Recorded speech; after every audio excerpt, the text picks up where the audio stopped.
Sure. As reported that there might be limits in terms of how many people are interviewed. The New Yorker just published a story last night, co-written by Ronan Farrow, who's a 30 under 30 honoree, about how some people who want to speak to the FBI can't figure out how to do it. Does that concern you?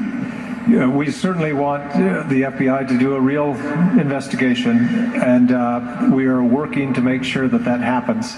I've had discussions, many yesterday, with my colleagues, with the White House counsel's office.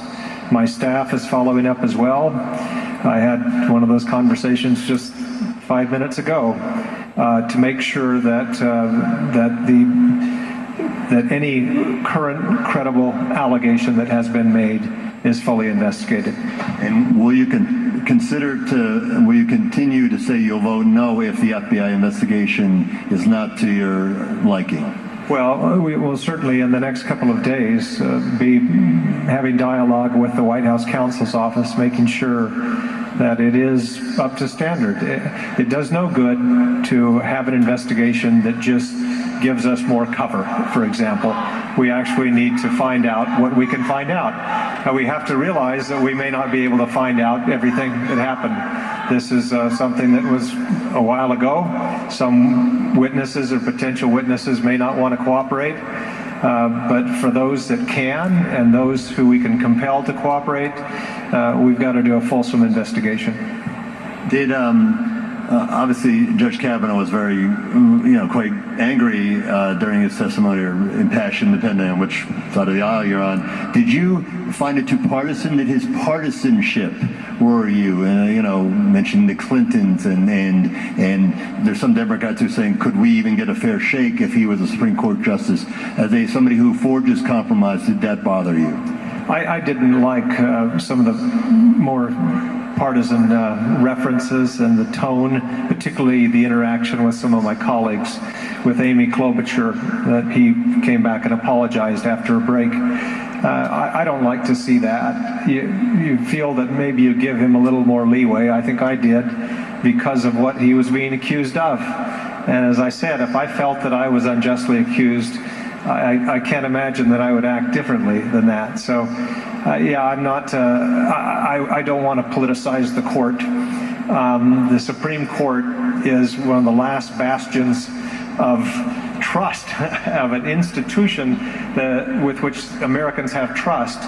And the Senate, as an institution, is having issues as well. And that's why Chris Coons and I felt that it was important to hit the brakes here and to make sure that we can give our colleagues more confidence that we've done all the investigating.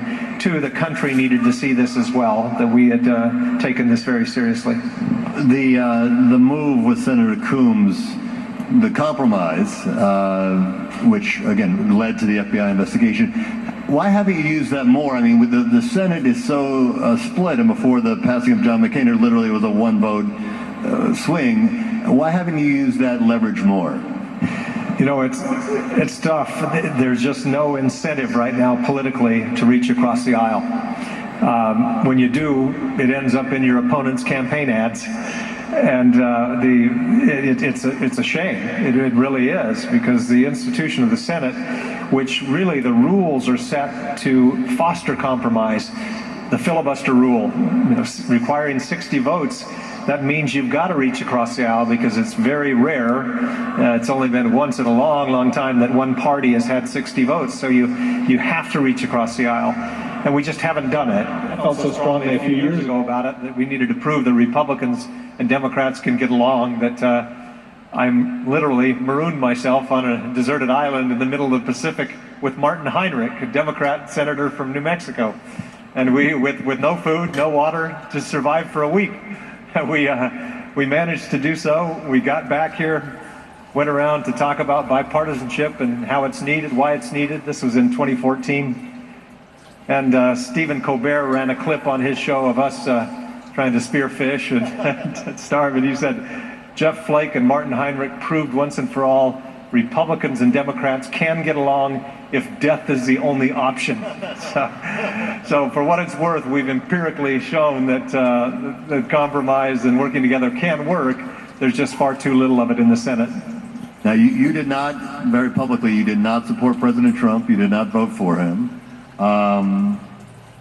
What does it feel like right now to be somebody, the Republicans aren't happy with you, a lot of Democrats aren't happy with you. I mean, what does that feel like to be kind of the man without a country? That's what it feels like. It does. I could never warm to the president. Long before he ran, he talked about President Obama not being a citizen. I thought that itself is disqualifying. You cannot do that. And then talked about John McCain in a derogatory way, and then talked about Mexicans in a derogatory way. Then what could you tell them about why they should have any faith right now in U.S. government? Well, I think that young people have to engage. When you look at some of the big things, issues we've got to solve, Social Security, health care, this is a thing that young people need to be concerned with, because Social Security may be around for me, but it certainly won't be around for you if we don't solve it. So it behooves all of you to be involved all that you can. As a Republican, I look out and say, we've got to broaden our appeal. In 2012, after Mitt Romney lost the presidential election, we did what we called an autopsy of our party and its policy, and determined that we had to appeal to a broader electorate and not just drill down on the base. And unfortunately, what we've been doing, we've been garbage. Yeah, we've been driving down and drilling down on the base, and that only takes you so far. There are a lot of never Trump Republicans who actually are actively rooting for the Democrats to take control of Congress. They're trying to break the fever of the GOP. What's your take on that? Well, I think that is the case. There is a big concern among a lot of Republicans, traditional Republicans, who believe in limited government, economic freedom, free trade, strong America, American leadership, and they see the policies that come out of the White House and say, where's our party? This isn't us.